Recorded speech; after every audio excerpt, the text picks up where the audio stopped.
আসসালামু আলাইকুম সুপ্রিয় সুধী, কেমন আছো তোমরা সবাই? আশা করি সবাই ভালো আছো।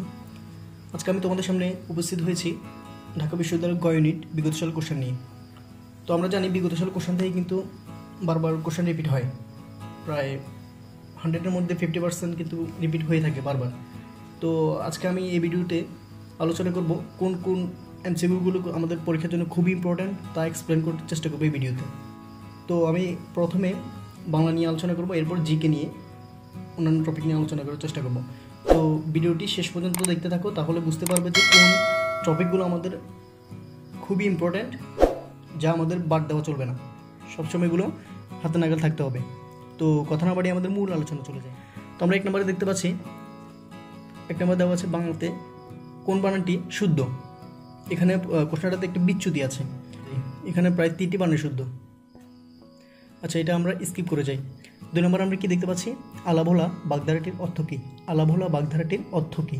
এর মানে হচ্ছে কি, আলাভোলা মানে হচ্ছে সাদাসিধে, এটা হচ্ছে বাগধারা। আর তোমাদের একটা কথা বলে রাখা ভালো, বাগধারা থেকে কিন্তু তোমরা মাস্ট একটা থেকে দুটো পাবেই, কোশ্চেন বাগধারা থেকে আসবেই। তোমরা বাগধারা টপিকটি কিন্তু খুব ভালোভাবে পড়তে হবে। তোমরা 9-10-এর যে বাংলা দ্বিতীয় বইটা আছে, সেখানে বাগধারা খুব ভালোভাবে দেওয়া আছে, আর খুবই গুরুত্বপূর্ণ বাগধারা দেওয়া আছে। তোমরা সেগুলো আগে শেষ করবে, তারপরে কোশ্চেন ব্যাংক ধরবে, কোশ্চেন ব্যাংকে যা আছে তা শেষ করবে, তাহলে কিন্তু কমন পেতে পারো ইনশাল্লাহ। এরপর আমরা 3 নম্বর দেখতে পাচ্ছি, ব্যাগতিক শব্দের ব্যবহৃত ব্যয় কোন ধরনের উপসর্গ? উপসর্গতে কিন্তু তোমাদের কোশ্চেন থাকবে। কয়েকটি গুরুত্বপূর্ণ টপিক পড়লে তোমাদের কিন্তু আর কিছু পড়তে হবে বলে আমি মনে করি না।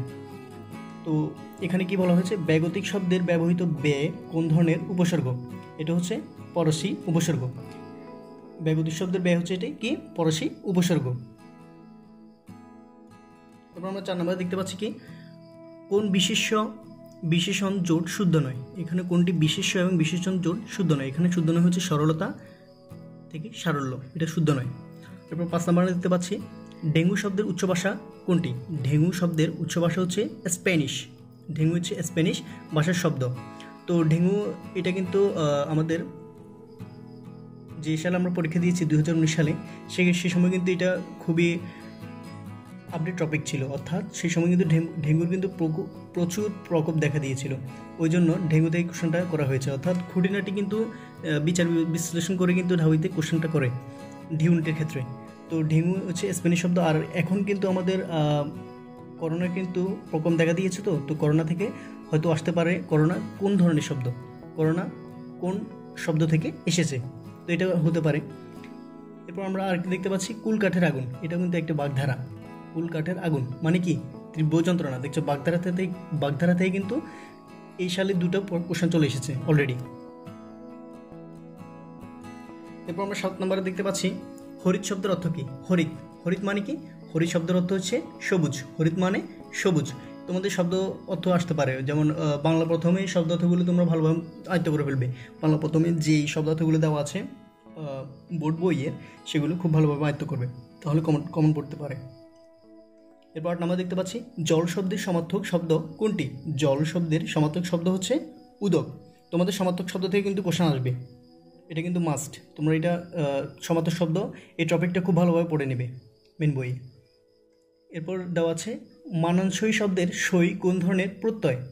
মানানসই শব্দের সই কোন ধরনের প্রত্যয়? এটা হচ্ছে কি, বিদেশি প্রত্যয়। মানানসই শব্দের সই হচ্ছে বিদেশি প্রত্যয়।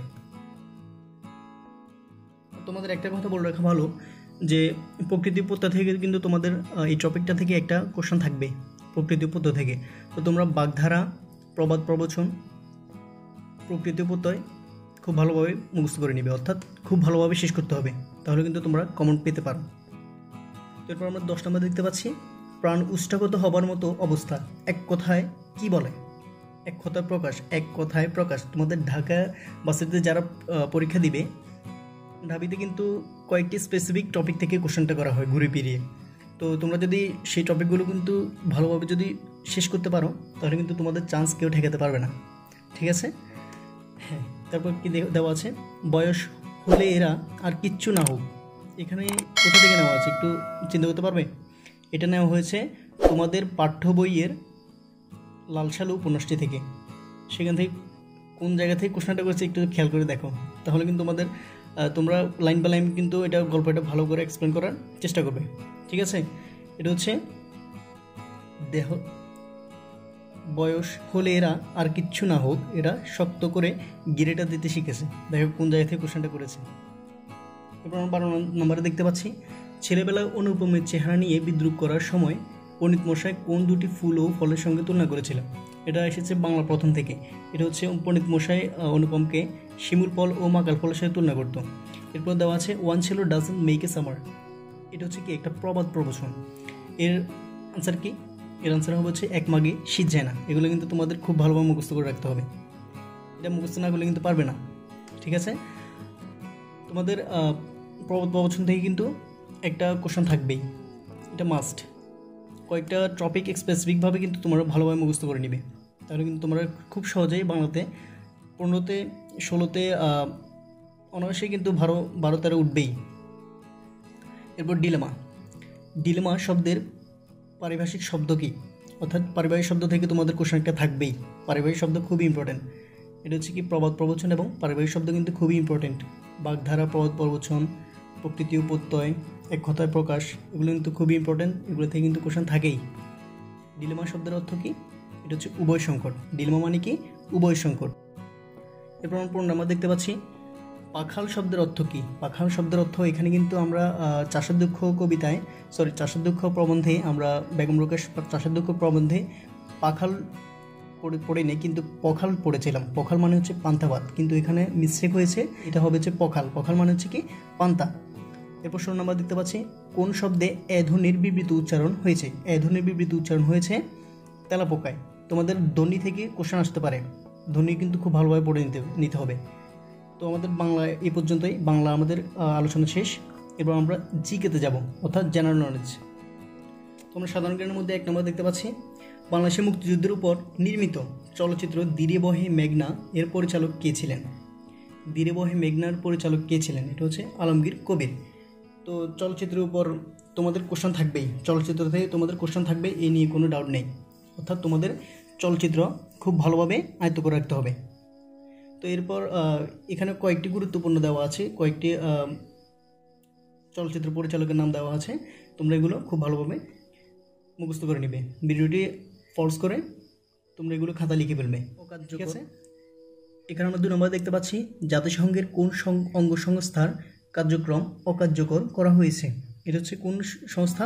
এটা হচ্ছে ওসি পরিষদ, অর্থাৎ ওসি পরিষদ। বঙ্গবন্ধু স্যাটেলাইট 1 কবে উৎক্ষেপণ করা হয়? বঙ্গবন্ধু স্যাটেলাইট 1 কবে উৎক্ষেপণ করা হয়? এটা কিন্তু খুবই একটা ইম্পর্টেন্ট কোশ্চেন। এই কোশ্চেনটা কিন্তু ঘুরিয়ে ফিরিয়ে কিন্তু তোমাদের সকল ভার্সিটিতে কিন্তু এসে থাকে। এটা হচ্ছে 11 মে 2018 সাল। 11 মে 2018 সালে কিন্তু বঙ্গবন্ধু স্যাটেলাইট 1 উৎক্ষেপণ করা হয়েছিল। আর তোমাদের একটা কথা জেনে রাখা ভালো, ডি ইউনিটের ক্ষেত্রে কিন্তু জিকের ক্ষেত্রে সাম্প্রতিকের গুরুত্ব কিন্তু অপরিসীম। সাম্প্রতিক থেকে প্রায় 4 থেকে 5টা কিংবা 6টা কোশ্চেন হয়ে যেতে পারে, করে ফেলতে পারে। তো সাম্প্রতিক থেকে কোশ্চেন থাকবেই। তো তোমরা সাম্প্রতিকের জন্য পরীক্ষার আগে জোবাইর ক্যাপসুল নামে হয়তো কিছু ক্যাপসুল বের হয়, তো তোমরা সেগুলো কিন্তু পড়তে পারো। সেগুলো আমি পড়েছিলাম, খুব ভালো লেগেছে, অর্থাৎ কমনও পেয়েছিলাম, ওই জন্য বলা।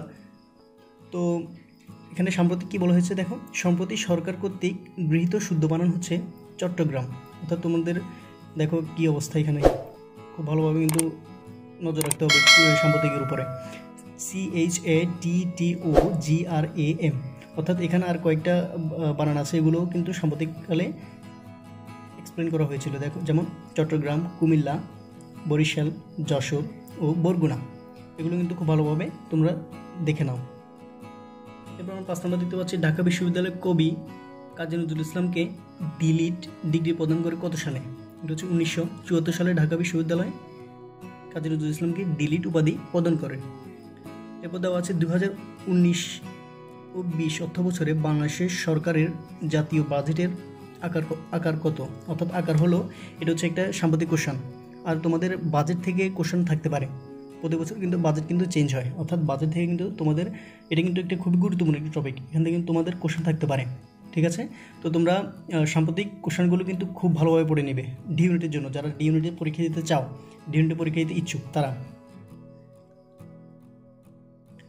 এরপর আমরা 7 নম্বর দেখতে পাচ্ছি কোন নারীর বিরুদ্ধে সকল প্রকার বৈষম্যের অবসান সম্পর্কিত। কোনটি নারীর বিরুদ্ধে সকল প্রকার বৈষম্য অবসান সম্পর্কিত? এটা হচ্ছে সিডো। নারীর বৈষম্য অবসান সম্পর্কিত এটা হচ্ছে সিডো সম্পর্কিত। এটা হচ্ছে সিডো সম্পর্কিত। এটা এরপর আমরা 8 নম্বর দেখতে পাচ্ছি বাংলাদেশের একমাত্র পাহাড় বিশিষ্ট দ্বীপ হচ্ছে কি? পাহাড় বিশিষ্ট দ্বীপ হচ্ছে মহেশখালী। এখান থেকে কিন্তু কোশ্চেন একটা থাকবেই। মহেশখালী কোনটি নিঝুম দ্বীপ, কোনটি ছেঁড়া দ্বীপ, সবগুলো কিন্তু ঘুরে ফিরে একটাতে থাকেই। তো এখানে কয়েকটা আমি দাগিয়ে রেখেছি, দেখো। বৃহত্তম একমাত্র দ্বীপ হচ্ছে ভোলা। বৃহত্তম দ্বীপ হচ্ছে ভোলা এবং প্রবাল দ্বীপ হচ্ছে সেন্ট মার্টিন। একে ছেঁড়া দ্বীপও বলা হয়। নিঝুম দ্বীপ হচ্ছে কি? হাতিয়া। নিঝুম দ্বীপ হলো হাতিয়া, যা নোয়াখালীতে অবস্থিত। বদ্বীপ হচ্ছে কি? বাংলাদেশের বদ্বীপ বলা হয়েছে সুন্দরবনকে। এই গুরুত্বপূর্ণ কোশ্চেনগুলো তোমরা দাগিয়ে রাখো, অর্থাৎ খাতা লিখে ফেলো। এরপর কুতুবদিয়া দ্বীপ হচ্ছে অবস্থিত কোথায়? কক্সবাজারে, বাতিঘরের জন্য বিখ্যাত। কুতুবদিয়া কিসের জন্য বিখ্যাত? কুতুবদিয়া দ্বীপ এটি কক্সবাজার বাতিঘরের জন্য বিখ্যাত। এরপর আমরা 9 নম্বর দেখতে পাচ্ছি সম্প্রতি অনুষ্ঠিত কোন প্রতিযোগিতা বাংলাদেশের রোমান সানা স্বর্ণপদক জিতেছেন? তোমরা এই কোশ্চেনটা বাদ দিলেও চলবে, অর্থাৎ এটা সাম্প্রতিকের জন্য বর্তমান সময়ে সাম্প্রতিক যা যা আছে তাই পড়তে হবে, আগেরগুলো পড়ে লাভ নেই। এরপর খুবই একটা গুরুত্বপূর্ণ কোশ্চেন আমরা পেয়েছি, বাংলাদেশের প্রথম নারী মেয়রকে? বাংলাদেশের প্রথম নারী মেয়র হচ্ছে সেলিনা হায়াৎ আইবি। সেলিনা হায়াৎ আইবি। কোন ইস্যুতে হংকং সম্প্রতি গণবিক্ষোভের সূত্রপাত হয়? তোমরা কিন্তু ইতিমধ্যে বুঝে গেছো যে সাম্প্রতিক কোশ্চেন কিন্তু ঢাবিতে ডি ইউনিটে কিন্তু প্রচুর পরিমাণে এসে থাকে। দেখো কয়েকটি এসেছে, তোমরা দেখতে পাচ্ছ। এটা হচ্ছে কি, এটা তোমরা না পড়লে চলবে। সাম্প্রতিকের জন্য যা যা পড়তে হবে তো বললাম। তো এরপর আমরা 12 নম্বরে কি দেখতে পাচ্ছি, নিচের কোনটি বাংলাদেশের জাতীয় জরুরি সেবা প্রদান করে থাকে? জাতীয় জরুরি সেবা অর্থাৎ ইমার্জেন্সি কল কোনগুলো, সেগুলোর নাম্বার দেওয়া হচ্ছে। এটা হচ্ছে কি 999। জাতীয় জরুরি সেবা প্রদান করে থাকে কোনটি? 999। আর এখানে কয়েকটি নাম্বার দেওয়া আছে, তোমরা এগুলো ভিডিওটি ফোর্স করে কিন্তু এগুলো খাতা নোট করে নিতে হবে, ঠিক আছে? তাহলে কিন্তু এখান থেকে কোশ্চেন থাকবেই, একটা থাকবেই মাস্ট। আমরা 13 নম্বর দেখতে পাচ্ছি মাতারবাড়ি কয়লা ভিত্তিক বিদ্যুৎ কেন্দ্র প্রকল্পের নিম্নের কোন দেশটি সহায়তা করেছে? এটাতে সহায়তা করেছে জাপান। পার্বত্য চট্টগ্রাম আঞ্চলিক পরিষদের চেয়ারম্যানের নাম কি? এটা হচ্ছে জ্যোতিরিন্দ্র ভদুপীয় লার্মা। জ্যোতিরিন্দ্র ভদুপীয় লার্মা। এই কোশ্চেনটা কিন্তু খুবই ইম্পর্টেন্ট, এটা বারবার দেখবে। এরপর আমরা 15 নম্বর দেখতে পাচ্ছি কোন বিষয়টিকে ঘিরে মিটু আন্দোলনটি সূচিত হয়েছিল? মিটু আন্দোলন মানে কি? মিটু আন্দোলন মানে হচ্ছে যৌন হয়রানির বিরুদ্ধে যে আন্দোলন করা হচ্ছে সেটা হচ্ছে কি মিটু আন্দোলন। এটা কিন্তু ইম্পর্টেন্ট কোশ্চেন। 1905 সালে বঙ্গভঙ্গের সময় ভাইসরয় কে ছিলেন? Lord Curzon.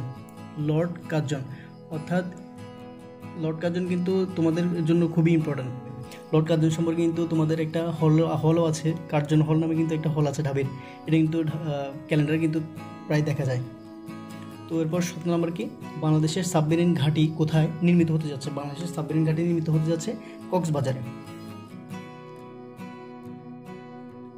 নিচের কোন দেশটি আমাজন বনাঞ্চলের অন্তর্ভুক্ত নয়? আমাজন বনাঞ্চলের অন্তর্ভুক্ত নয় হচ্ছে আর্জেন্টিনা।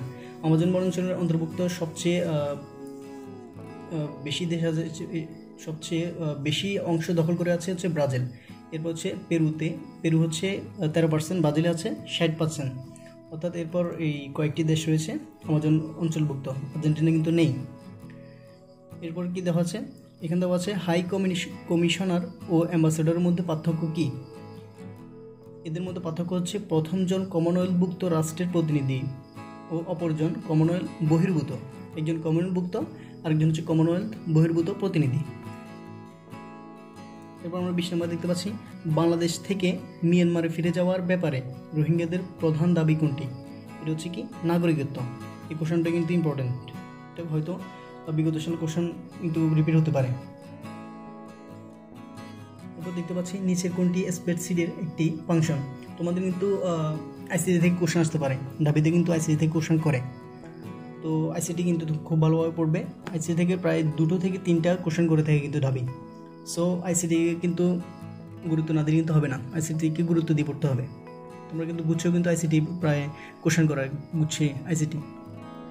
সো আইসিটিকে খুব ভালোভাবে গুরুত্ব দেবে। এটা হচ্ছে নিচের কোনটি স্প্রেডশিটের একটি ফাংশন? এটা হলো কি আয় ও ব্যয় বিশ্লেষণ। এরপর একটা দেওয়া আছে আইকিউ, একটা দেওয়া আছে কোনো ছাত্রাবাসে 65% ছাত্র মাছ পছন্দ করে, 55% ছাত্র কি পছন্দ করে, সবজি, এবং 40% ছাত্র মাছ সবজি দুটোই পছন্দ করে। কত শতাংশ ছাত্র কোনোটি পছন্দ করে না? এটা তোমরা ম্যাথ করে ক্যালকুলেশন করে বের করতে হবে। এটা আনসার হচ্ছে 20%। এরপর আমরা 23 নম্বর দেখতে পাচ্ছি ইন্তিফাদা কি। ইন্তিফাদা কি? ইন্তিফাদা হচ্ছে ইসরায়েলি দখলদারিত্বের বিরুদ্ধে ফিলিস্তিনের গণজাগরণ। ইসরায়েলি দখলদারিত্বের বিরুদ্ধে ফিলিস্তিনের গণজাগরণকে বলা হয় ইন্তিফাদা। 24 নম্বর দেখতে পাচ্ছি ব্রিটেনের প্রধানমন্ত্রী বরিস জনসন কোন রাজনৈতিক দলের সদস্য? এটা হচ্ছে কনজারভেটিভ পার্টি। কনজারভেটিভ দলের সদস্য হচ্ছে কি ব্রিটেনের প্রধানমন্ত্রী। এরপর 25 নম্বর দেখতে পাচ্ছি আলপস পর্বতমালা কোন মহাদেশে অবস্থিত? এটা হচ্ছে ইউরোপে অবস্থিত। কয়েকটি পর্বতমালা এবং পর্বতশৃঙ্গ দেওয়া আছে এবং মহাদেশ দেওয়া আছে। তোমরা এগুলো ভিডিওটি পজ করে কিন্তু এগুলো দেখে নাও এবং খুব ভালোভাবে নোট করো, তাহলে কিন্তু পরবর্তীতে কাজে লাগবে। নিচের ক্ষেত্রগুলোর মধ্যে কোনটির বিরুদ্ধে কাজ করার জন্য ডেনিস মুকোয়েগি এবং নাদিয়া মুরাদকে 2018 সালে নোবেল শান্তি পুরস্কার দেওয়া হয়েছিল? এটা একটি সাম্প্রতিক কোশ্চেন, এটা তোমরা না পড়লেও চলবে। সাম্প্রতিক কোশ্চেন বর্তমানগুলো বড়। দেখতে পাচ্ছি ঢাকা কেন মেগা সিটি? এটা কিন্তু ইম্পর্টেন্ট একটা কোশ্চেন। ঢাকাকে কেন মেগা সিটি বলা হয়? ঢাকাকে মেগা সিটি বলার কারণ হচ্ছে ঢাকাতে অনেক লোকজন বাস করে, অর্থাৎ অত্যধিক জনসংখ্যার জন্য ঢাকাকে মেগা সিটি হিসেবে গণ্য করা হয়। এরপর দেখা যাচ্ছে ইউএনসিএইচই কি? ইউএনসিএইচই কি? ইউএনসিএইচই হলো United Nations conference on the human environment. এটার পূর্ণরূপ দেওয়া হচ্ছে কি ইউএনসিএইচই। এটার পূর্ণরূপ দেওয়া হচ্ছে, পূর্ণরূপ থেকে প্রায় কোশ্চেন করা হয় ইউএনসিএইচই। তোমরা পূর্ণরূপগুলো খুব ভালোভাবে পড়বে। তো আজকের আলোচনা আমাদের এই পর্যন্তই। সবার কারো যদি বুঝতে অসুবিধা হয় তাহলে আমাকে কমেন্টে জানতে পারো। আমার ভুলগুলো আমি ধরে পরবর্তীতে শুধরে নেওয়ার চেষ্টা করব। তো সবাই ভালো থেকো। আসসালামু আলাইকুম।